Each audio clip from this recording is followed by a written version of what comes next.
Días, hermanos en Cristo y María, una mañana más aquí para compartir la palabra dulce de Dios. Les habla el Padre Tomás Galarza Figueroa. Privilegio para mí poder llegar hasta ustedes por esos medios para llevar un poco de la palabra viva de Dios, algo de consuelo tal vez para estos momentos históricos que nos toca vivir, pero sobre todo este mensaje de la palabra que debe tocar nuestras vidas, llamarnos siempre a la conversión y permitirnos cumplir con la parte que nos toca de la alianza como hijos amados de Dios, propiedad exclusiva de Cristo. La primera lectura que tenemos hoy a nuestra consideración que la Iglesia Católica nos regala está tomada del primer libro de Samuel, en el capítulo 3, versos 3b al 10 y verso 19. Recordamos a Samuel, es el hijo de Ana y del Caná, aquel niño por quien Ana oró con tanto poder. Ella no podía tener hijos. Fue al templo, oró con poder y el Señor le concede el don de ser madre. Cuando este niño es destetado, que ya está grande, Ana entonces lo devuelve al templo, se lo lleva a Elí y allí lo deja al cuidado de Elí como quizá la mayor ofrenda de su vida a Dios. Allí crece Samuel en el templo y mientras crece, hoy vamos a descubrir la vocación de Samuel. Al final de cuentas, ¿quién es Samuel? Es juez y es profeta. Y es llamado a transmitirle al pueblo la voluntad de Dios, recordando las cláusulas de la alianza. Y eso tiene una importancia capital. Especialmente una primera cláusula. ¿Qué decía esa cláusula? No hay más soberano que Dios mismo. Dios es el Dios verdadero, es el Dios de Israel. Pues de este Samuel es de quien nos va a hablar la primera lectura de hoy. Vamos a ver lo que nos dice. En aquellos días Samuel estaba acostado en el templo del Señor, donde se encontraba el arca de Dios. Entonces el Señor llamó a Samuel, y éste respondió: aquí estoy.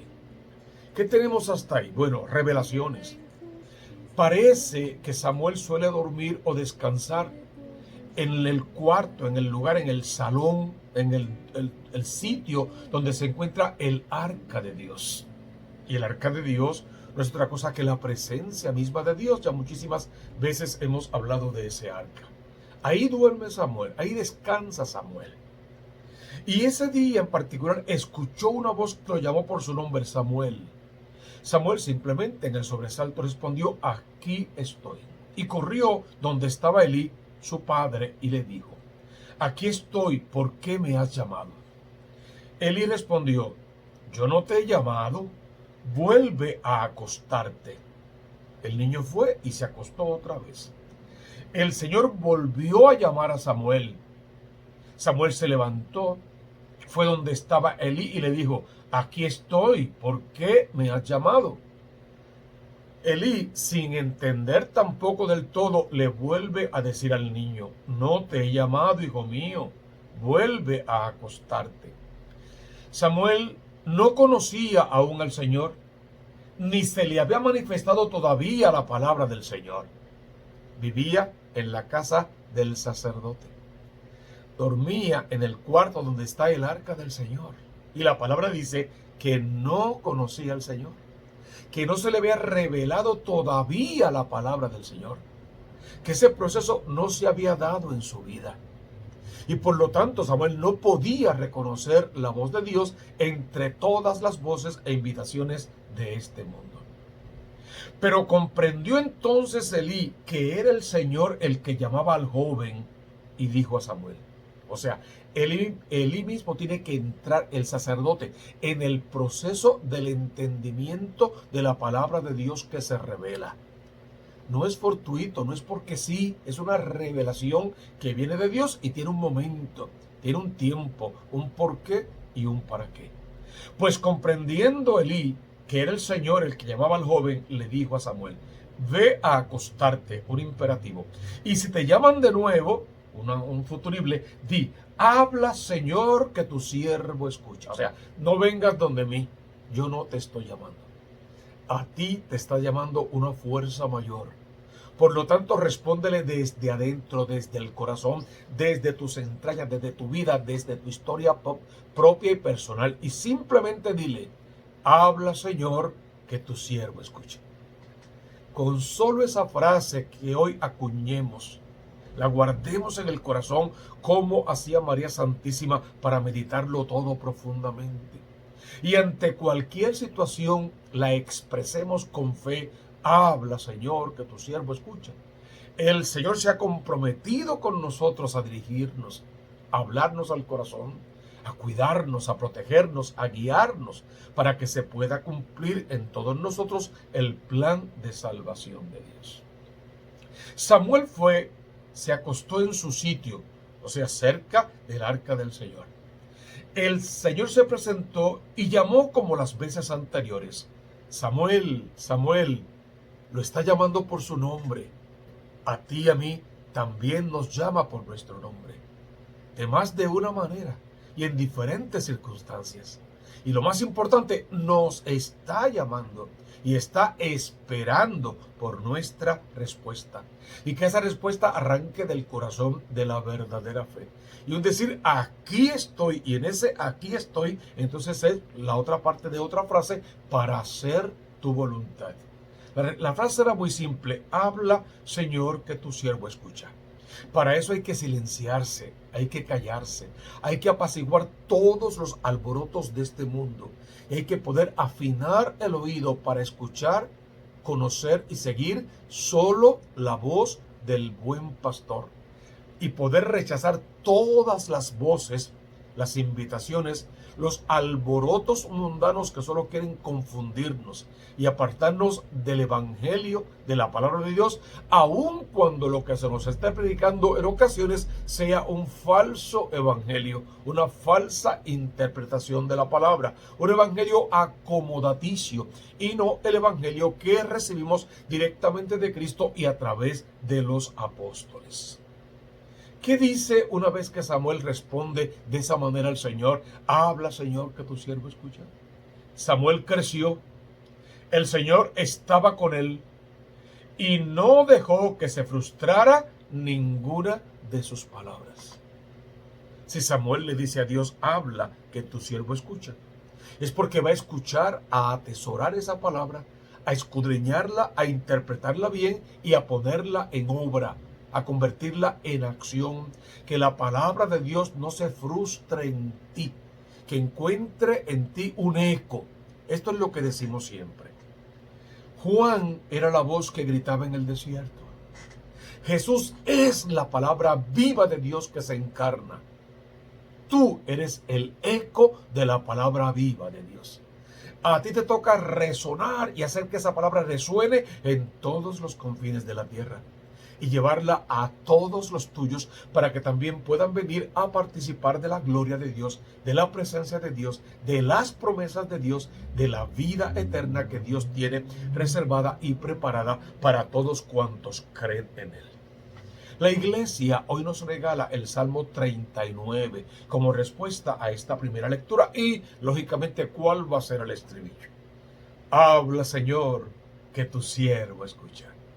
Oigamos lo que dice el Salmo 39 en algunos de sus versos. Yo esperaba con ansia al Señor. Él se inclinó y escuchó mi grito. Me puso en la boca un cántico nuevo, un himno a nuestro Dios. Tú no quieres sacrificios y ofrendas, y en cambio me abriste el oído. No pides holocaustos ni sacrificios expiatorios. Entonces yo digo, aquí estoy. Como está escrito en el libro, para hacer tu voluntad. Dios mío, lo quiero y llevo tu ley en mis entrañas. He proclamado tu salvación ante la gran asamblea. No he cerrado los labios, Señor, tú lo sabes. No he dejado que tu palabra se frustre en mi interior. La he dado a conocer. Por eso todos los días al levantarme vuelvo a repetirte, habla, Señor, que tu siervo escucha. La segunda lectura ha sido tomada hoy de la carta del apóstol San Pablo a los Corintios, en el capítulo 6, versos 13c al 15a, versos 17 al verso 20. Es una lectura que se reviste de un carácter particular. Es Pablo hablando por los problemas que enfrenta la comunidad. El contexto más amplio se centra en los desórdenes que está viviendo la comunidad. Divisiones alarmantes, escándalos morales de suma gravedad, ruptura del sentido comunitario y solidario entre los hermanos, graves dudas sobre la resurrección. Y la médula central y fundamental para el comportamiento moral y comunitario, ¿cuál es? Somos miembros de Cristo y el Espíritu Santo habita en nosotros. Además, no podemos entristecer al Espíritu Santo que habita en nosotros. Pues Pablo nos está llamando hoy a examinar nuestra vida con profundidad, para arrancar de raíz todo ese mal que hemos ido sembrando y acumulando, y que da frutos también, pero frutos de perdición, para poder ir a la presencia del Señor y en la presencia del Señor poder gozar de todas las bendiciones que el Señor tiene reservadas para cada uno de nosotros. Esta segunda lectura, según San Pablo a los Corintios, ¿qué es lo que dice? Hermanos, el cuerpo no es para la fornicación, sino para el Señor, y el Señor para el cuerpo.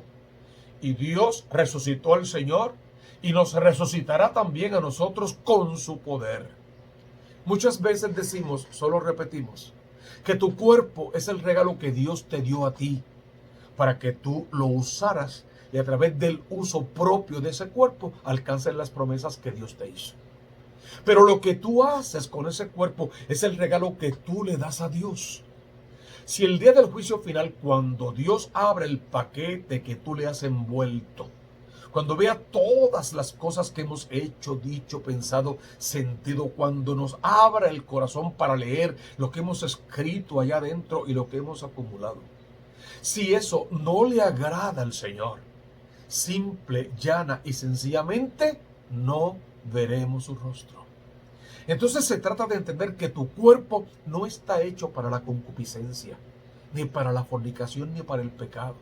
Y que si alguna vez caímos en esos terribles pecados, de lo cual tenemos que arrepentirnos y avergonzarnos, es tiempo de levantarnos de verdad, de salir de ahí, de confesar nuestra culpa, de enmendar nuestra falta y de comenzar a vivir en la verdadera libertad de los hijos de Dios, sin ningún tipo de esclavitud ni al demonio, ni al mundo, ni a la carne, ni a ninguna de sus seducciones, sobre todo lejísimos del pecado de la lujuria que tanto nos destroza, que tan lejos de Dios nos coloca y que nos impide, si no salimos de ese pecado, ver la gloria de Dios.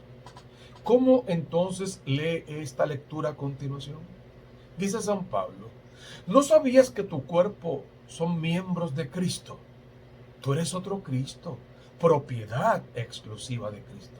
El que se une al Señor es un espíritu con Él. Si te unes a Cristo, eres otro Cristo. Si te unes a la fornicación, no perteneces a Cristo, porque Cristo es igual a nosotros en todo menos en el pecado. Y justamente lo que quiere de ti y de mí es que abandonemos la antigua condición de pecado y vengamos a su casa a participar de la vida sacramental y a llamar otras almas para que igual vengan a participar de las promesas del cielo. Hoy tienen que escuchar esta palabra y ponerla en práctica. Hermanos, escápense, corran, huyan de la inmoralidad. Cualquier pecado que comete el hombre queda fuera de su cuerpo, pero el que fornica peca contra su propio cuerpo, porque simplemente prostituimos el cuerpo que es templo vivo del Espíritu Santo de Dios. ¿Acaso no sabes que tu cuerpo es templo del Espíritu Santo que habita en ustedes y han recibido directamente de Dios? Y no les pertenece, pues han sido comprados por buen precio. Tu cuerpo, mi cuerpo, tu alma, mi alma, han sido lavados ya en el madero de la cruz con tinta sangre del corazón de Cristo. Por tanto, hermano, tu llamado y el mío, tu misión y la mía, nuestro quehacer en este mundo no es pecar contra Dios. No es la concupiscencia en ninguna de sus formas y maneras, Nuestro quehacer es glorificar a Dios con nuestros cuerpos, cantar para Él, danzar para Él, vivir para Él, comernos a Cristo vivo en cada Eucaristía y, decimos siempre, parecernos al Cristo vivo que nos comemos. Entonces Pablo hoy nos invita a vivir en la pureza, a cumplir con nuestro celibato y sobre todo a ser templos vivos del Espíritu Santo de Dios. La Iglesia hoy nos regala un evangelio realmente hermoso. Está tomado según San Juan en el capítulo 1, versos 35 al 42. ¿Cómo comienza la lectura? En aquel tiempo estaba Juan con 2 de sus discípulos y fijándose en Jesús que pasaba, dijo: ese es el Cordero de Dios. La primera lectura era la vocación de Samuel. La segunda lectura era como un verdadero llamado, un llamado y enviado por Dios tiene que vivir dentro de su cuerpo, que es templo vivo del Espíritu Santo de Dios. Y el Evangelio también es el llamado de los primeros discípulos, los primeros apóstoles, que no son cualquier cosa. De hecho, los primeros estaban formados, educados en la palabra. Eran discípulos de Juan. Y en cierta manera hay una sucesión ahí de discípulos. Los discípulos de Juan comienzan a ser parte de los discípulos de Jesús para convertirse en los apóstoles, en el colegio apostólico, en aquellos sobre cuyas sus espaldas Jesús va a dejar la iglesia. Lo que pasa hoy es la presentación de Jesús en sociedad. Recuerden que el domingo pasado participamos de su bautismo. Y ahora Juan nos está diciendo quién es este que se acaba de bautizar. ¿Y cómo lo presenta? Como el Cordero de Dios. Otro texto más completo va a decir el Cordero de Dios que quita el pecado del mundo, y va a insistir, síganle. Bueno, pues aquí solo va a decir la mitad. He ahí al Cordero de Dios. Ellos sabían de lo que estaba hablando y entendieron que les digo, ese es el Mesías que estamos esperando. Ese es el hombre del que yo predico. En nombre de ese es que yo les bautizo con agua, pero de ese fue de quien dije que vendría otro, que les bautizaría en el fuego de su Espíritu Santo. Ese es el Emanuel, ese es Dios con nosotros. No dice todo eso ahí, pero con la primera frase se sobreentiende. Ese es el Cordero de Dios. A ese es a quien tienen que seguir y a nadie más, solo a ese. Los 2 discípulos oyeron sus palabras y siguieron a Jesús. Jesús se volvió al ver que lo seguían y les pregunta, ¿qué buscan? A lo que ellos contestaron, maestro, rabí, lo que significa maestro, ¿dónde vives? Claro, Juan es muy escueto cuando explica todo esto, lo hace como si todo fuera un solo momento, pero en verdad parecería que no. Jesús se bautiza, sale de las aguas del río Jordán. Juan hace la presentación de Jesús en sociedad. Ese es el Cordero de Dios que quita el pecado del mundo. Pero sabemos que Jesús después del bautismo se fue al desierto, que allí el demonio lo va a encontrar, lo va a tentar varias veces. Jesús siempre va a vencer. Luego Jesús va a regresar y parecería que este encuentro con los primeros discípulos fue después de que regresó del desierto. Y el diálogo más impresionante no puede ser. ¿Qué buscan? ¿Están buscando algo? Pues sigan buscando, porque el que busca encuentra. Si están buscando algo, ya están en el camino correcto. Están inquietos. Alguien ha puesto una inquietud en sus corazones. ¿Quién inquieta nuestros corazones hacia la paz, hacia la verdad, hacia el amor, hacia la justicia, hacia la salvación? El Dios de la gloria. Por lo tanto, ¿qué están buscando? Y ellos responden, rabí. Jesús, maestro propiamente dicho, en el sentido del rabí, del maestro del entonces, realmente no lo era. Sin embargo, ellos lo llaman rabí, maestro. Y la pregunta es directa. ¿Dónde vives? ¿Quién eres? ¿A qué te dedicas? Queremos conocerte, queremos saber de ti, háblanos de ti. Y la respuesta de Jesús es magistral. Fíjate cómo responde Jesús. No le dice en la calle tal, número tal, en los altos de tal lugar. Vengan y lo verán. ¿Quieren conocerme? Experimentenme. No toquen de oído.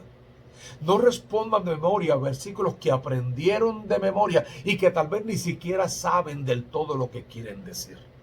Entonces ven, conóceme, experiméntame. Déjame hablarte al oído interior del corazón. Ven, abrázate a mí y conmigo abrázate a mi cruz. Porque el que quiera seguirme, que tome su cruz de cada día y que me siga. Porque el que quiera ganar su vida la perderá, pero el que la entregue por el reino de los cielos, ese la recuperará. Entonces ven, conóceme, hablemos, charlemos, mira lo que hago, mira cómo lo hago, mira en nombre de quién lo hago y empieza a descubrir al Mesías verdadero que habita dentro de mí. Ven y lo verás. Ven, conóceme. Dice la palabra que entonces fueron, vieron dónde vivía y se quedaron con él aquel día y que era como las 4 de la tarde, la hora 10ª. Me gusta que haya dado ese dato ahí, porque a mí me gusta pensar, fue cuando el día estaba maduro, cuando la fruta estaba comible, cuando podían tomar una buena decisión, las mentes estaban claras. Fue el mejor momento de su vida. ¿Cuántos años? 20, 30, 40, 50, 60. En el momento preciso de la madurez, donde el hombre sabe tomar aquella decisión que le corresponde en salvación y no que le conviene para los placeres pasajeros de este mundo. En la madurez de su vida, tuvieron un encuentro personal con Cristo, porque la primera vocación, los primeros llamados se refieren a un encuentro personal. No unas palabras de ven, sígueme, ok, te sigo. No, a un encuentro personal con una persona en particular. Y esa persona, quien es el hombre Jesús, también es el Dios de Israel. Y ahí está la gran diferencia. Se quedaron con él como hasta las 4 de la tarde. Andrés, el hermano de Simón, era uno de los dos que oyeron a Juan y siguieron a Jesús. Por lo tanto, ahí deja claro que Andrés sí era discípulo de Juan. Una vez que Andrés tiene un encuentro personal con Cristo, no se puede quedar con eso por dentro. Y va a la misión, va al envío, va a su casa, a su familia en primer lugar. A su hermano mayor seguramente intenta tocar ese corazón primero que ningún otro. Ven, que hemos encontrado al Mesías. ¿Quién les dijo a ellos que era el Mesías? Bueno, Juan, ahí al Cordero de Dios. Ellos conocían la palabra y ya pasaron toda una tarde y noche con Jesús. Claro que en su corazón sabían, aunque nadie se los hubiese dicho. Dios no miente al corazón. Dios se revela tal cual y se les estaba comenzando a revelar. Sabían que era el Mesías. Ven, que hemos encontrado al Mesías, a lo que significa el Cristo. Y Cristo, por su parte, que significa el ungido de Dios. Y lo llevó donde estaba Jesús. Esa es tu misión, hermano. Ve a buscar a tus hermanos, a tus papás quizá ya ancianos, tus tíos y tus tías. No olvides tus hijos y tu pareja primero. No olvides tus nietos si los tienes, sobrinos y ahijados, los hijos de tus vecinos y la gente con la que trabajas, y de manera particular la gente con la que compartes la fe en la iglesia verdadera. Ve en busca de esa gente para que vengan al encuentro personal con Cristo, para que no seamos católicos por tradición, por costumbre o simplemente porque da cierto estatus. Que seamos católicos porque tuvimos un encuentro personal con Cristo que nos movió todos los hilos de nuestra vida y sacó lo mejor de nosotros mismos, dándonos la fuerza para poder matar al hombre viejo, al hombre pecador, al hombre que nos tenía oprimidos por el pecado, y poder venir a disfrutar de la paz, la alegría, la presencia de un Dios que es un Dios de promesas cumplidas, en el que de verdad se puede confiar y a quien se puede seguir, porque Él sí tiene promesas de vida eterna. Y lo llevó a Jesús. Jesús se le quedó mirando y le dijo: oye, ¿tú eres Simón, el hijo de Juan? Y hablarían un poco más cuando Jesús le dijo: bueno, está bien, pero a partir de hoy te vas a llamar Cefas. Ahí está ya la semilla. Tú eres Pedro. Sobre esta piedra edificaré mi iglesia, y los vientos del mal no prevalecerán sobre ella. Te entregaré las llaves del reino de los cielos. Lo que ates en la tierra quedará atado en el cielo. Lo que desates en la tierra quedará desatado en el cielo. Todo eso está ahí, lo conocemos por otros textos bíblicos. Jesús quiere cambiarte tu nombre, porque ahora quiere bautizarte en el fuego de su Espíritu Santo. Quiere darte un nombre nuevo que sepa santidad, que huela a santidad, que deje su sello impreso en ti para que quien te mire tenga que ver a Jesús. Quien te escuche, escuche palabra de Dios, y quien te siga tenga un encuentro personal con el Cristo de la gloria. Ven al encuentro del Señor. Y en cuanto experimentes, Dios no es un sentimiento, es un estilo de vida en santidad. En cuanto experimentes todo el amor de Dios en tu corazón, salgas corriendo a anunciarlo a otros, primero a tu familia, y a atraerlos a todos con lazos de amor a la presencia de Dios. Y experimenten que Dios les cambia el nombre, la vida, la historia, el sentido de las cosas, y le muestra el camino correcto de vuelta a la casa de papá, a instancias del hijo pródigo, a conocer y a cumplir con sus mandatos, a participar y disfrutar de la vida sacramental, y a saber y entender lo que dice la palabra.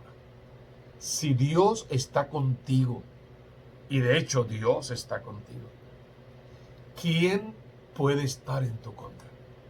Hermanos, rete que conocemos la consigna y siempre esperamos la bendición de Dios. Pero primero les recordamos, por favor, suscríbete al canal de la Diócesis de Mayagüez. Por favor, suscríbete a nuestro canal Tomás Galarza Figueroa. Búscalo ahora mismo, YouTube, corre, búscalo. Y mándale el link a otros amigos y compañeros y a todas tus redes sociales para que se suscriban. Ayúdanos a evangelizar. Ahí en los comentarios de mi video vas a dejar tus intenciones para la misa, si las llevamos a la misa en intención especial. Tus sugerencias para que podamos mejorar, por favor también déjalas allí. Y cualquier cosa que nos pueda ser útil, dale like. Eso es importante porque de esa manera otros lo encuentran en sus búsquedas. Ora con poder por nosotros para que no desfallezcamos en esta tarea y podamos llevar lo mejor de la palabra viva de Dios. Busca primero el reino de Dios con su justicia, y todo lo demás vendrá por añadidura. Prepara tu corazón para recibir la bendición de lo alto. En el nombre del Padre, y del Hijo, y del Espíritu Santo. Amén, amén y amén.